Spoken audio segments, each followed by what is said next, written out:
Hey guys, welcome back to Just Fixing Rides. It's Justin here and I got Kevin behind me. It's been a long time since we checked in. It's been really busy and the summer's been really hot, so we haven't been able to do much, but I wanted to follow up a couple projects, specifically starting with his 1983 Chrysler 5th Avenue, because honestly I've gotten a couple comments and everybody's been wanting to see it, so let's follow up and see where we're at. Let's get into it.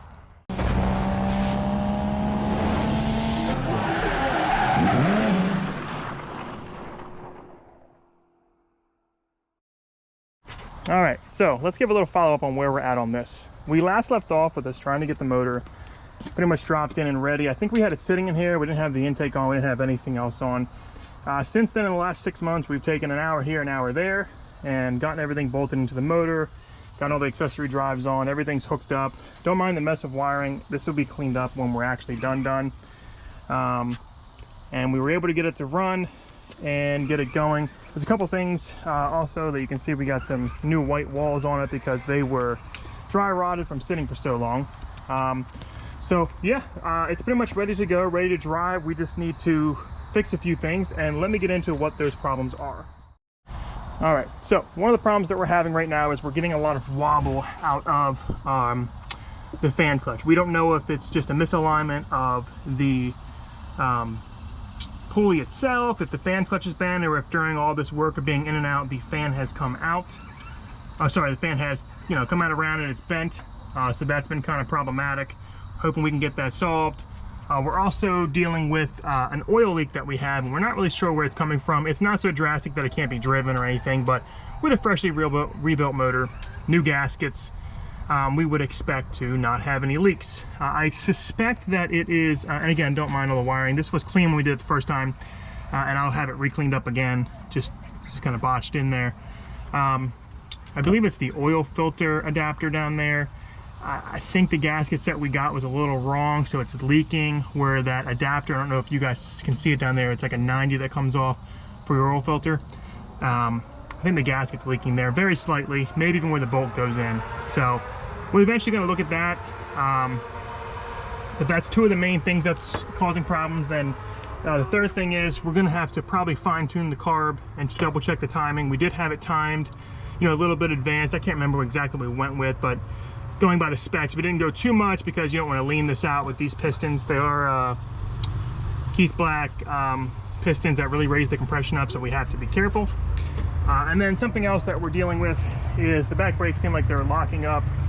That's an easy one to fix. I think we really just need to drive it. It's drums in the back, and that will fix things up.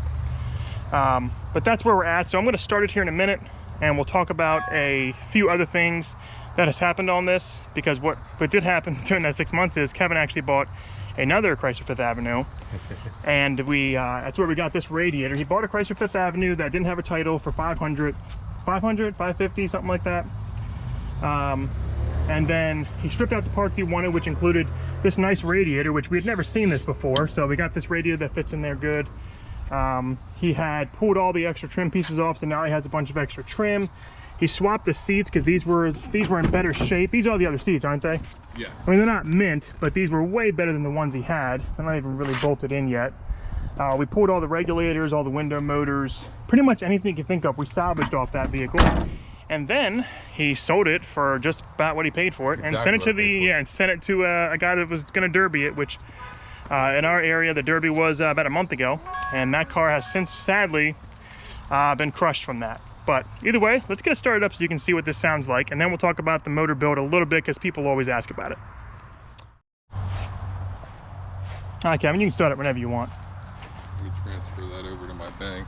Did they pay you? Yeah. Okay. We had a problem with the link. All right, so Kevin's going to start it, and then after you kind of hear it, you can hopefully be able to hear the choppiness of the cam and everything else along it. Now you will hear the wobble of the, or you at least feel it. You can feel it very easily, the wobble of the water pump, of the fan, or the water pump. Yeah. Good, don't be scared. Yeah, so I'm not sure what the camera catches, but we definitely have a wobble in the water pump or the pulley, so we're gonna have to look at that. So the cam sounds really nice when you come to the back of the car.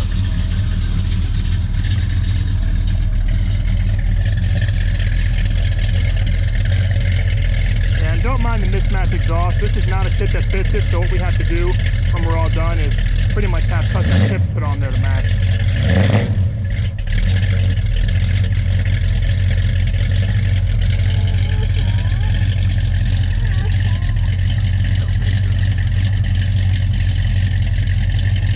Yeah, I will put exhaust kits on it. Yeah. It will not stay like that. Yeah, but this is that exhaust kit, because a couple people have asked, it is a cheap, I think Summoner Jegs dual exhaust kit that was like 200 bucks. And it wasn't meant to fit. We had to move the fuel tank over a strap, and then we were able to get it to fit. And then it was great. Fit in there fine. The same thing with the long tube headers. They're also not made for this car, but they fit the 318 and they were able to fit in here. The pistons are, and excuse me, I got my daughter with me. The pistons are the Keith Black pistons. They're, were they 30 or 40 over now? They're 40 over. They were originally 40 30. over. We tried to do 30, but we had to do 40. Hopefully you'll be able to hear me over the car. But and then the cam, I'm gonna try to link the cam in the video because we actually struggled to find a cam that would fit this car that they still made. We found one that we liked. It's a COMP cam. It was a COMP cam originally, but they didn't make it anymore. We went to many different sellers, and then once we put the order in, they were like, oh, can't actually get it. They don't make it anymore. So I think we had to go with a different cam. We went with the highest lift and aggressive cam we could get while keeping a stock torque converter. That was our big thing. We didn't want to change that. We didn't want to have a 2000 stall. So this was like the highest we could do with that build out. But anyway, guys, so this is the project where we're at. Hopefully we'll be filming a little bit more when we get into it. We haven't even really driven this on the road yet. We want to address the oil leak, the fan. We got to bolt the seats down because we had those swaps from another vehicle. At least the tires are good.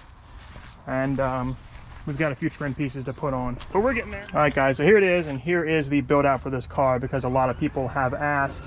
As far as the bottom end, we still have the factory rods, the factory crankshaft, and then for the pistons, we have the Keith Black pistons in here. It raises up to almost deck height for the pistons. It raises them up a lot to get you better compression. We went 40 over, but honestly, if you could do 20 or 30, go for that. We're not doing it for power. We did it because we needed it for cleanup. And then moving up from there, we did new lifters, but they're still the flat tappet lifters. And then for the camshaft, we went with a COMP Cams that has like pretty much the most lift we could get. I will try to link that in the description if I can find the order we did. We ended up doing like 5 orders that kept getting canceled because they wouldn't give us, they didn't have the part we were actually looking for. So that leads us to that. So we've then got, what is this, an Edelbrock intake? That's an Edelbrock intake, yeah, and a 650 Street Warrior carburetor. What brand is that? It's a Holly for sure. So we got a Holly 650 Street Warrior carb, Edelbrock intake, Edelbrock valve cover gasket. It's not a valve cover, it's not that they really do anything. And then these long tube headers, I will try to see, I think it was made for just an M body 318. They fit in here, but honestly we had the heads off when we dropped them in, but they do work. And then they come down, and I'll show you, maybe might be not good for the video, but they come down to a collector here that we're able to bolt into, and there's the oil leak I was talking about earlier.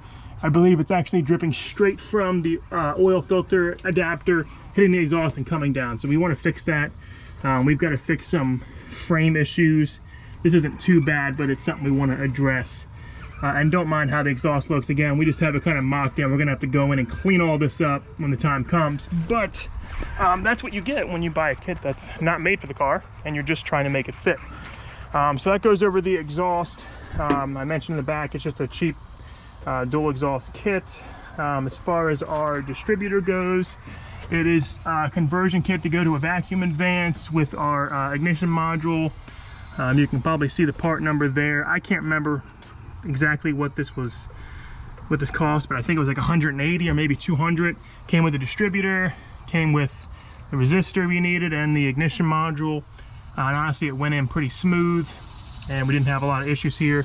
Again, the wiring is kind of a mess because we've been trying to pull stuff out. This isn't even the right reservoir. That was from the donor car. Kim, what else can you think of that might be a little different with this? I think that's pretty much it. I mean, we had this radiator that is a spa one? I don't know. It's supposed to be a performance radiator. Yeah. It was literally just in the other car. It's one of the only reasons I bought the car. Yeah. That radiator is like $350 online, and I paid $500 for the whole other car. Yeah. But if you ever go to buy one of these cars, make sure you look at the frame on the bottom like he showed you earlier. Yeah. Those are common spots where that frame rusts. Yeah, because even on ours, I'll show you the other side. This side's worse for rust that we're going to have to address. You can see it's pretty bad here. This is really thick up here, and that's where all the strength is. But we have a hole here. But luckily, we should be able to have somebody come in and clean it up. Otherwise, the rest of the car is not bad. It's solid. The floors are solid. We literally just have that one bad spot. So that goes over the build. You'll hear the car run, or maybe I've already spliced that into this video. We do have to get an overflow put in because we don't have that. But we're close. We're super close to driving this down the road. It's just a job, guys. But anyway, thanks for viewing, and see what else we got.